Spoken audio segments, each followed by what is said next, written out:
Bonjour les amis, j'espère que vous allez très bien. Aujourd'hui on se retrouve pour parler du Togo. Vous avez certainement compris comme moi qu'au Togo, le Parlement a changé le régime présidentiel. Donc on est passé d'un régime présidentiel à un régime parlementaire.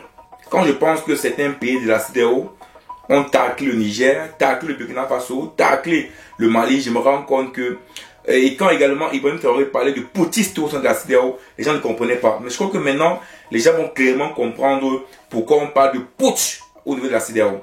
Mais avant de vous expliquer le putsch qui est en train de faire Faure Gnassingbé au Togo, parce que c'est un putsch constitutionnel ici, je vais d'abord vous expliquer quelle est la différence entre un régime présidentiel et un régime parlementaire.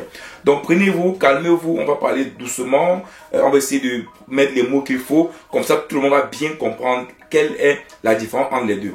De un, d'abord, il faut comprendre une chose. Le régime parlementaire qui est en train d'être mis au Togo, faut pas se mentir, c'est un bon régime. Parce que les gens vont comprendre le régime parlementaire, vont dire non, pourquoi ils changent du régime présidentiel à régime parlementaire. Le régime parlementaire, c'est un mauvais régime. Non. Attention, le régime parlementaire n'est pas un mauvais régime. Pourquoi? Parce que le régime parlementaire, c'est tout simplement une séparation de pouvoir entre l'exécutif et le Parlement. Ça veut dire quoi? Ça veut dire ici que le chef de l'État n'a plus le pouvoir pour faire ce qu'il veut. Ça veut dire quoi? En fait, le chef de l'État incarne le gouvernement. Il incarne un peu comme un monarque, un État, mais c'est pas lui qui dirige la nation. C'est pas lui qui contrôle, qui coordonne la nation. Non, c'est le chef de gouvernement qui peut être nommé par le chef de l'État qui gère la nation avec ses ministres. Et donc, il y a un ping-pong entre le gouvernement et le Parlement. Le gouvernement, généralement, est représenté au Parlement. Ça veut dire, vous allez voir, par exemple, que dans un régime parlementaire, beaucoup de ministres, par exemple, sont à l'intérieur du Parlement ou sont députés. Pourquoi? Parce que c'est le régime majoritaire à l'Assemblée nationale qui élit effectivement ou qui nomme ses ministres. C'est pour éviter d'avoir une séparation totale entre, bien sûr, le chef du gouvernement et l'Assemblée nationale. Parce que lorsque les deux ne s'entendent pas, généralement, qu'est-ce qui se passe? Le chef du gouvernement doit dissoudre l'Assemblée nationale pour pouvoir refaire les élections, pour pouvoir avoir la majorité sur l'Assemblée nationale. Donc, en fait, à ce type de pouvoir, le chef de l'État, en fait, il est comme un monarque. Ça veut dire que ce n'est pas lui qui prend les décisions, c'est le chef du gouvernement. Donc, ça veut dire que ce fait qu'il y a un ping-pong entre l'Assemblée nationale et le chef du gouvernement, c'est bien. Pourquoi? Parce que, par exemple, si le chef du gouvernement perd la majorité, par exemple, au Parlement, il doit démissionner. Donc, vous voyez clairement ici là que le chef du gouvernement a l'obligation d'avoir une chambre, en fait, d'être représenté au Parlement. Voilà. S'il veut travailler bien sereinement, c'est important pour lui d'avoir la majorité au Parlement. Donc, et le régime présidentiel, c'est quoi? Le régime présidentiel, tout simplement, c'est un régime où un président est élu à suffrage universel, direct ou indirect. Donc là, c'est la majorité du peuple qui le vote et qui donne tous les pouvoirs. Dans ces cas de figure, on a trois pouvoirs. On a le pouvoir exécutif qui est incarné par le chef de l'État, le pouvoir législatif qui est incarné par les députés, effectivement, qui ne peuvent pas renverser un président élu. Il faut savoir, un président élu ne peut pas être renversé par le pouvoir législatif en cas de vote direct, à suffrage direct ou indirect, et enfin le pouvoir judiciaire de côté. Donc en soi, vous comprenez cela que le régime parlementaire est dans un régime où en fait, le chef de gouvernement ne peut pas faire ce qu'il veut. Il sait qu'à n'importe quel moment, s'il n'a plus la majorité au Parlement, il doit démissionner. Il faut qu'il parte. Puisque s'il n'a pas la majorité au Parlement, ce qui va se passer, c'est qu'il ne pourra pas bien conduire l'État. Donc, soit il sera obligé de dissoudre le Parlement, ou bien soit il démissionner. Mais pour moi, c'est même pas ça le problème.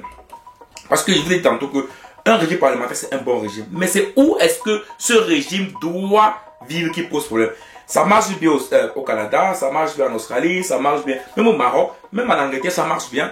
Parce que c'est des régimes où on respecte un peu la démocratie. Mais dans nos régimes africains, dans nos systèmes africains là, c'est très compliqué.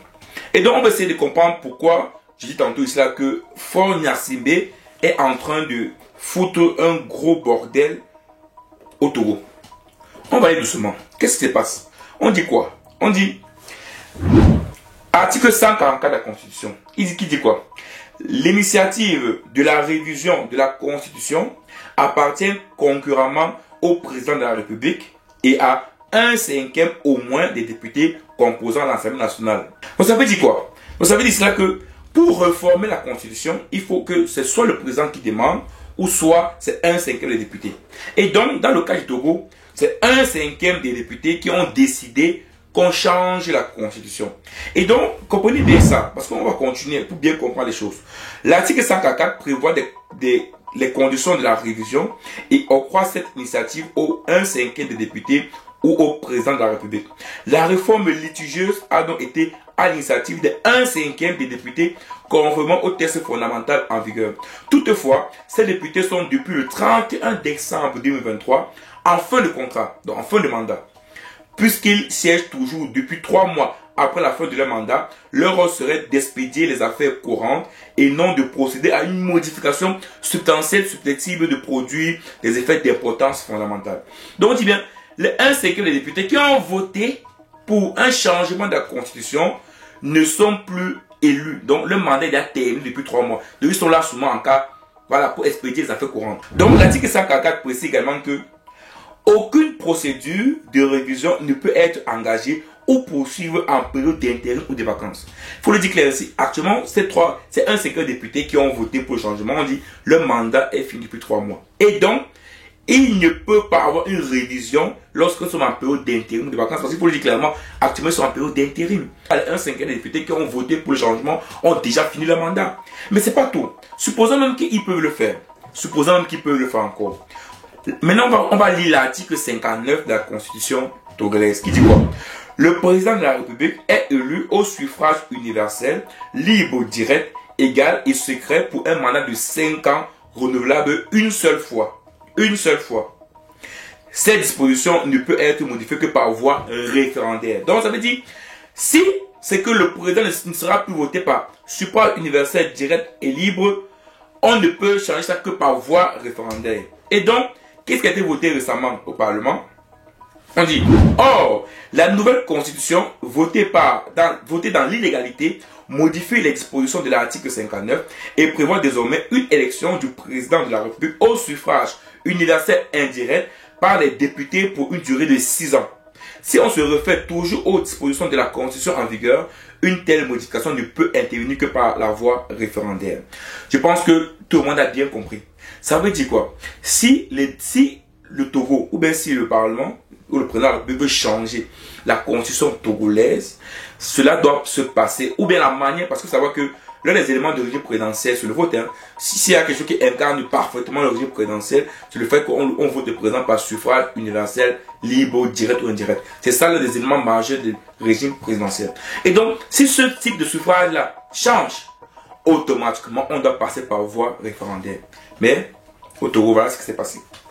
Voilà. Donc, ça veut dire, ils sont en train de mettre en place où chacun, ou bien le fort va mettre ses pions au Parlement, tranquille, plus besoin d'aller voir le peuple, le Parlement dit, voilà, un peu comme au Sénégal. Un peu comme au Sénégal. Vous avez vu ce que c'est pas au Sénégal, comment le Parlement a voté pour le fait que l'élection soit reportée. Vous avez vu? C'est pareil qu'il veut faire, hein. Donc, il est le pouvoir Parlement, il reste tranquille ces années. Mais c'est en Afrique. En Afrique, vous savez pertinemment que la démocratie parlementaire n'existait pas. Dans les pays où ça marche, oui. Dans les pays où il y a une vraie démocratie, oui, le Parlement peut changer en n'importe quel moment, le peuple pas savoir. Là, ça peut marcher. Mais en Afrique, c'est pas possible. Dans ce cas de figure, c'est un coup d'État constitutionnel que faut Gnassingbé entre Togo. Donc voilà, c'est malheureux les amis de voir ça comme ça. On tire sur le Niger, on tire sur le Mali, on tire sur le Burkina Faso, mais voilà. Voilà. Donc les Togolais, j'espère que vous allez vous lever, j'espère que vous n'allez pas accepter ça. Parce que je pense que le clan Gnassingbé, son père et lui, je crois qu'ils sont déjà à 57 ans, 60 ans de pouvoir, donc quasiment 60 ans. Ils vont faire peut-être que lui va mourir, son fils va venir. Donc, les Togolais, vous savez ce qu'il vous reste à faire, il faut éviter ça. Il faut éviter qu'on arrive à ce niveau. Vous-même voyez que ce président va rester au pouvoir sans travailler pour vous. Donc voilà, vous savez ce qu'il vous reste à faire. Voilà, c'est important de respecter la constitution d'un pays. On sait que le conseil constitutionnel est avec fort, donc c'est ça qui est malheureux dans nos pays en Afrique. C'est ça qui est malheureux. Ciao.